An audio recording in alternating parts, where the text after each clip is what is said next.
Okay, so basically my name is Damien, I'm a year 2 student as well. And okay, so basically my topic is... I'm sorry, they are getting a little bit nervous. Alright, so basically my topic is the relevance of city planning in the Singapore context. So basically, first and foremost, obvious reason is that Singapore is a city-state. We're small, we're made of buildings, we need to plan well. But more than that, like Soo Young has said, it's about people, it's about us, it's about you, it's about me, it's about everyone.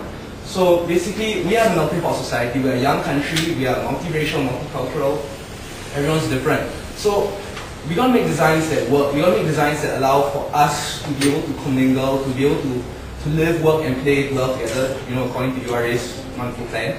And basically, there needs to be a link from the community to these planners to figure out what spaces they cherish, what do they like, what do they live for in the space, what makes them want to go home every day to enjoy life, to meet with their neighbors or whatever. So maybe that's the direction we're going to look towards. So Singapore's neighborhoods are mostly urban high-rise, HDB, and these common, these spaces that we all see, the void decks and these, common corridors. That's where people commingle. You see like pictures in the 1970s of people in the corridor putting their potted plants, people chit-chatting their neighbors, kids playing downstairs.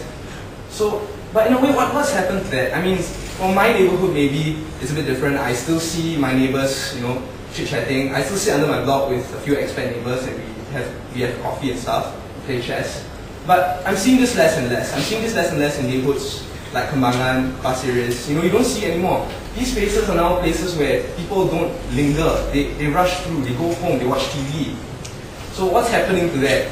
So, maybe it's a case of where we got to try and figure out to create more spaces where community can come back to each other, where we can create the sense of community again, which is, I don't know, for me it's fading away. And, for me, like what Soo Young said, and Noel has said, DMP, it's a place for ideas, it's a place for people to share what they feel about their land, about the place they live in. And for me, that's about having people share their views and their opinions. So maybe one day DMP will go up into, I don't know, the community centers, old people, residents, they'll go down there and they'll have a little 3-day workshop and share their ideas, and they'll say like, oh, maybe, I want this sheltered walkway to this bus stop because it's more convenient. Maybe I want a new coffee shop. Maybe I want this playground. But these ideas, they're not just ideas, because these are real. These are things that people do want. These are wants. These are possibly needs.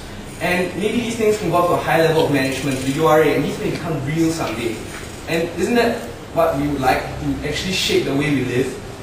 I mean, from the perspective of a student, to be a planner, it's not about, for me, what DMP has taught me, which is very important in city planning, is that it's not about being in like SimCity God mode, where you look down from a plan and you click a mouse, you click, and you just move buildings around. It's not like that. It's about going down to be with these people. It's the ear to ground approach. Being with these people, you live with them, you work with them, you walk, you talk, you be with them.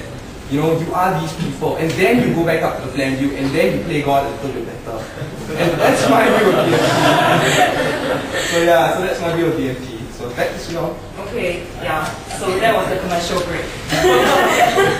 Okay, basically I think Noel and Damien were very inspired by the Design My Place workshops, and I do see that the quality of work has improved after attending the workshop. I think it really works for design students, but yeah. So maybe from an 18-year-old's point of view on what urban design should really be about, and then now we look at the God mode, which we can possibly be doing. Like, imagine if you have a parcel of land. What would you do in the parcel of land? How would you approach the design? Would you use based on the plot ratio? Would you design it based on the program, the planning vision? Or would you actually walk between the streets and talk to the people? Understand what do they want to see? Understand maybe is the cars moving a little bit too fast? Or is there not enough parking lots? Right? Or is there an ERP gantry nearby? So maybe understanding the community is a new way to go in terms of our local urban design context. So definitely, after URA had the last Cube challenge with the students, and I really hope that what the students have proposed for the URA can actually come to life, because what the students have actually proposed was valid and is actually, although they have seen it on an 18-year-old level, but the ideas that popped up from there were interesting little nuggets of information that we can really look into. So now, throwing the ball back to the audience. So what do you think? Maybe some 2 cents worth of thoughts for everyone. Okay, so thank you very much for your time.